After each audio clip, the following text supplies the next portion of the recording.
చేనేత కార్మికుల ఆకలి చావులకు ఒక భయంకరమైనటువంటి దృశ్యంగా చాలా చాలా బాధ కలిగించేటువంటి భరించలేనటువంటి అమానుషమైనటువంటి ఒక పరిస్థితికి లోనైన తెలంగాణ.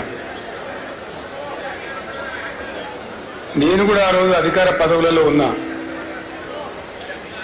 మంత్రిగా పనిచేసిన, ఎమ్మెల్యేగా పనిచేసిన, చాలా సుదీర్ఘకాలం పనిచేస్తాం.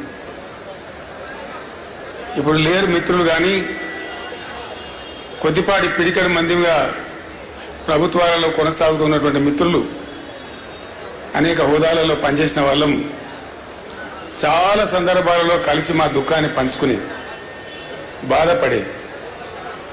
అసలు ఏం జరుగుతూ ఉంది, ఈ గడ్డ, ఈ ప్రాంతం గతి ఏమిటి? ఒక అగమ్య గోచరమైన పరిస్థితి, ఒక అసహాయ నిస్సహాయ స్థితి. ఏం జరుగుతుందో కూడా అర్థం కాదు. నేను ఎమ్మెల్యేగా ఉండే టైంలో మన తెలంగాణ ప్రాంతానికి సంబంధించినటువంటి ఒక 25-30 మంది శాసనసభ్యులతోని కనీసం ఒక 30 సార్లు సమావేశాలు పెట్టినాం. ఏం చేద్దాం, అసలు ఏం చేయాలా, ఏం జరగాల, మన గతి ఇంతేనా, మనకేమి నిష్కృతి లేదా, ఎవరు కూడా చెప్పలేని పరిస్థితి. ఒక పరిహాసాస్పదంగా తెలంగాణ అంశం మారిన పరిస్థితి.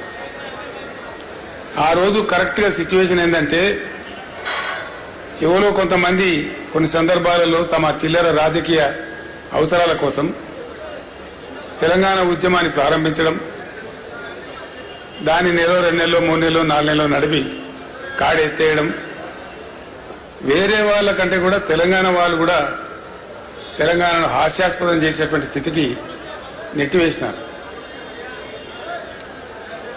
ఆ బాబు ఆ ఫోటో ఉండి అమ్మా తర్వాత తీసుకున్నాడు, పట్టుకోను, ఈ టైంలో కాదు కదా, ఆ ఫోటో అక్కడ పెట్టుకో, 4 ముచ్చట్లు మాట్లాడుకున్నాక పెట్టుకుందాం అదంతా. సో అట్లా ఎవ్వరు కూడా తెలంగాణ రాష్ట్రం వచ్చుడు కాదు, అసలు తెలంగాణ అంటే మాట్లాడుడే కష్టం.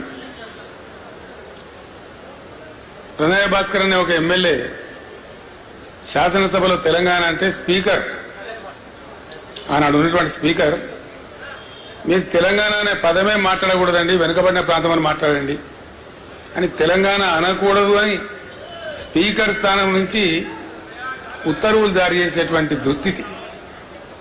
అంటే ఎక్కడికి పోయింది తెలంగాణ? చాలా భయంకరం ఊహించుకుంటే. తెలంగాణ అనవద్దు అని శాసనసభలో స్వయంగా సభాపతి గారు చెప్తారు.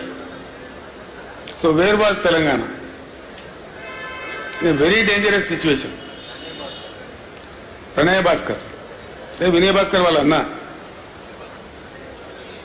నేను కరెక్ట్గానే చెప్పిన, మీరే కరెక్ట్గా వినలేదు. సో చాలా దుర్భరమైన పరిస్థితి. ఎక్కడన్నా ఏదైనా సందర్భంలో 10 మంది కూర్చున్న చోట తెలంగాణ ముచ్చట పడితే క్యా లగాయ భయ్, క్యా దుకాన్ లగాయ, అంత ఈజీగా, అంత పేలవం అయిపోయింది తెలంగాణ. ఎటువంటి బాధలంటే, ఆనాడు నా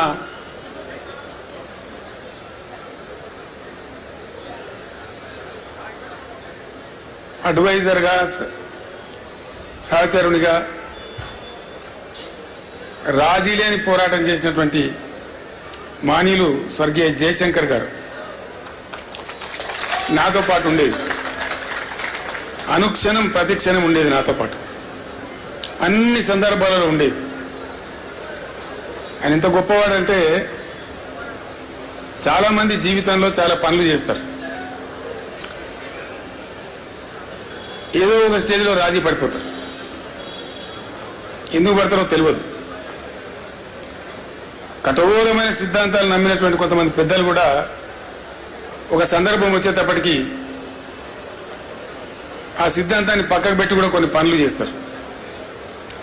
ప్రొఫెసర్ జయశంకర్ గారికి ఉన్న ఒక గొప్పతనం ఏంటంటే, ఆయన ఆజన్మ తెలంగాణవాది, ఆజన్మ అన్కాంప్రమైజ్డ్ తెలంగాణ ఫైటర్, అన్డౌటెడ్లీ. ఎందుకంటే ఒక 14-15 ఏళ్ళు సుదీర్ఘంగా ఆయనతో పాటు నేను కలిసి పనిచేసిన కాబట్టి